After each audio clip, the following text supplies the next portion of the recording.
സംയുക്ത തൊഴിലാളി യൂണിയനുകൾ നടത്തുന്ന ദേശീയ പണിമുടക്കിൽ സംസ്ഥാനത്ത് ജനജീവിതം സ്തംഭിച്ചു. സംസ്ഥാനത്തെ KSRTC ബസ്സുകളടക്കം സർവീസ് നിർത്തിവെച്ചതോടെ യാത്രക്കാർ വലഞ്ഞു. പ്രധാന നഗരങ്ങളിലും ബസ് സ്റ്റാൻഡുകളിലും യാത്രക്കാരുടെ കാത്തിരിപ്പ് മണിക്കൂറുകൾ നീണ്ടു. വിവിധ സ്ഥലങ്ങളിൽ നിന്ന് ട്രെയിനിൽ വന്നിറങ്ങിയ യാത്രക്കാരും പെരുവഴിയിലായി. തിരുവനന്തപുരത്ത് റെയിൽവേ സ്റ്റേഷനിൽ വരുന്ന യാത്രക്കാർക്കായി പോലീസ് വാഹനങ്ങൾ സജ്ജീകരിച്ചിട്ടുണ്ട്. കടകളും പൂർണ്ണമായും അടഞ്ഞുകിടക്കുകയാണ്.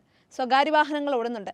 അതേസമയം ദേശീയ പണിമുടക്ക് സംസ്ഥാനത്ത് മിക്കയിടങ്ങളിലും ബന്ദിന് സമാനമായ കാഴ്ചയാണ്.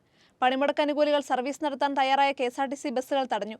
തിരുവനന്തപുരം, കൊല്ലം, എറണാകുളം, തൃശൂർ, മലപ്പുറം, കോഴിക്കോട് ജില്ലകളിൽ സമരാനുകൂലികൾ KSRTC ബസ്സുകൾ തടഞ്ഞു. കോഴിക്കോട് സർവീസ് നടത്താൻ തയ്യാറായ ബസ് കണ്ടക്ടറെ സമരാനുകൂലികൾ മർദ്ദിച്ചതായും പരാതിയുണ്ട്. ഇതോടെ പോലീസ് സംരക്ഷണം അനുവദിക്കുമെങ്കിൽ സർവീസ് നടത്താമെന്ന നിലപാടിലാണ് BMS അനുകൂല ജീവനക്കാർ. KSRTC ബസ്സുകൾ സർവീസ് നടത്തുമെന്ന് ചൊവ്വാഴ്ച പ്രഖ്യാപിച്ച ഗതാഗത മന്ത്രി KB ഗണേഷ് കുമാറിന്റെ സ്വന്തം മണ്ഡലമായ പത്തനാപുരത്ത് പോലും ബസ്സുകൾ ഓടിയില്ല.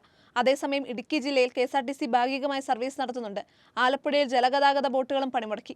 കൊച്ചിയിലും തൃശൂരും സർവീസ് നടത്താനൊരുങ്ങിയ KSRTC ബസ്സുകൾ പണിമുടക്ക് അനുകൂലികൾ തടഞ്ഞു. പോലീസ് സംരക്ഷണത്തോടെ മാത്രമേ സർവീസ് നടത്താവൂ എന്നാണ് ഡിപ്പോകൾക്ക് ലഭിച്ചിരിക്കുന്ന നിർദ്ദേശം. എന്നാൽ മറ്റു സംസ്ഥാനങ്ങളെ പണിമുടക്ക് കാര്യമായി ബാധിച്ചിട്ടില്ല.